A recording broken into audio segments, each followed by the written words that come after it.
Good morning. This is Attorney Osmond Johnson, the counsel and legal representative for the Stellar Energy Group. I wanted to start today's video by thanking all of our viewers and listeners for their unwavering support over the past few months. None of what we have achieved could have been possible without you, and I take this chance to thank each of you individually and collectively. Long may your support continue. Now, as it concerns the content of today's video, we wanted to bring attention to the recent report by Moody's dated June 25th, 2020.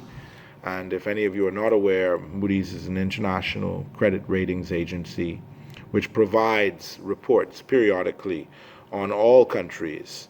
And these reports determine the credit rating that these countries have and the cost of borrowing on the international financial market. It is something that is very important to all of us. For that said reason, it affects the cost that our national government incurs when they seek financing from international financial institutions. And this financing can be sought from anything from the support of public works projects to, unfortunately, what we've seen in this country over many years, borrowing to pay civil servants' salaries. The decision by Moody's to downgrade the Bahamas from Baa3 to Ba2 is of key importance because I think it highlights fiscal mismanagement on the part of successive administrations in this country, where they've paid little or no regard to quote-unquote balancing the books. And we've seen, I think, 3 or 4 consecutive downgrades from both Moody's and Standard & Poor's over the past few years of this administration and the administration before it, which, as many of you remember, also was plagued by issues of fiscal mismanagement. Going to the content of the report itself, it provides a very negative outlook for the short to medium term economic performance of the country. This is again of key importance as these reports are reviewed by potential foreign investors. And at a time like this, where we are just trying to now recover from the effects of the COVID-19 pandemic, foreign direct investment is perhaps needed in this country more than it's ever been needed before, as a basis for our government, for example, to try and diversify the economy away from solely focusing on the tourist sector to other industries, fisheries, agriculture. There are also deposits of minerals in this country which can be exploited and which we have allowed international consortiums to take advantage of, and which our national government, unfortunately, has not gained a financial benefit from commensurate with what they should receive. Going to the content of the report, I'm going to read a section from the report which I think is important for our viewers to be privy to. And I invite any of you who want to take your own time aside and to look at these reports. You can go on Google or Yahoo and simply type in Moody's Report Bahamas 2020 or 2019 or 2018, and it will actually allow you to have a reference point for how we've performed on an economic sense over the past few years. Without any further ado, I will get into the quote.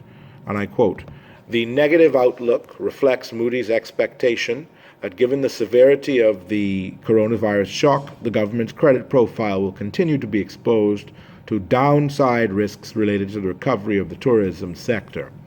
This could weigh on a consolidation process that Moody's currently expects will begin in earnest in fiscal 2021-2022.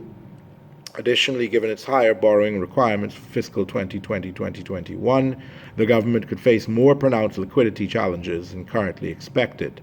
Moody's has today also lowered the Bahamas' long-term foreign currency bond ceiling to Baa3 from Baa1. And they continue that the main driver for the downgrade is the significant negative effect the coronavirus outbreak will have on the Bahamas' economic and fiscal metrics. For the Bahamas, the shock mainly transmits through the sharp decline and potentially prolonged slump in the tourism industry, which represents a sizable proportion of gross value added in the economy, as well as a source of government revenue and export earnings. Moody regards the coronavirus outbreak to be a social risk under its ESG framework, and they continue that tourism's direct contribution, to Bahamian GDP is close to 20% of the total, while its indirect contribution through other sectors represents another estimated 20% of GDP. As a consequence of the outbreak, the country closed its borders in late March, which essentially halted the flow of tourists through the second quarter of 2020. The government imposed additional restrictions on movements on the local population to control the spread of the disease, which will also have a negative impact on overall economic activity. Only over the past few weeks have they started to lift some of those restrictions, and the tourism sector is slated to reopen on July 1st. However, some hotels will only restart their operations in the fourth quarter of 2020, likely weighing on tourism flows during the rest of the year. Uncertainty about the resumption of the cruise sector also weighs on the short-term outlook for the tourism sector. Given these dynamics, Moody's expects a loss of over 50% of tourism flows in 2020 relative to 2019, which would lead to a GDP contraction of about 16 to 20%. Now, if we consider that our GDP is about $13 billion, 20% of $10 billion would be $2 billion, so $13 billion, we're talking about nearly $4 billion of lost revenue from our GDP. That is actually a major contraction, and it represents negative growth in our economy. And I think that we're going to suffer in this country from a lack of a diversified economy, certainly for the short to medium term, for at least the next 6 to 18 months. And the challenge that the government has ahead of them is how are they going to address these pressing concerns. The outlook that Moody's has provided is a highly negative one. I invite our readers to review the rest of the report. Speaking to the government's response, which took place, I believe, on the same day as the report was released, we can only say that it's a very lukewarm response and indicative of the type of political statements that we would expect from a beleaguered national government like this current F&M administration. What we desperately need, my fellow Bahamians, in a time as trying as the current, is leadership which is brave enough to take revolutionary steps to change our economy. We need to use the COVID-19 pandemic as an opportunity to reemerge in a new economic sense and to produce a fresh economic model for this country. And these are not just sound bites and terms that we state in a willy-nilly fashion, as they say. These are actual policy decisions which can be made by the government vis-a-vis an actual stated policy from the government to look for alternative sources of revenue aside and apart from the tourism sector. If we cannot learn from a crisis like this, how will we ever learn? You'd never put all of your eggs into one basket, I think is the colloquial saying. And this is a clear example of that being borne out in reality.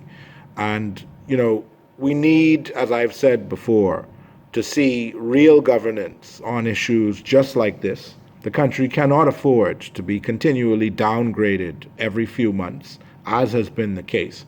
And we at Stellar Energy call upon this government to do something to address the malaise. And it has to be done as a matter of urgency. And I thank all of you, as always, for your continued time, effort, and support. And I bid you all a very good day.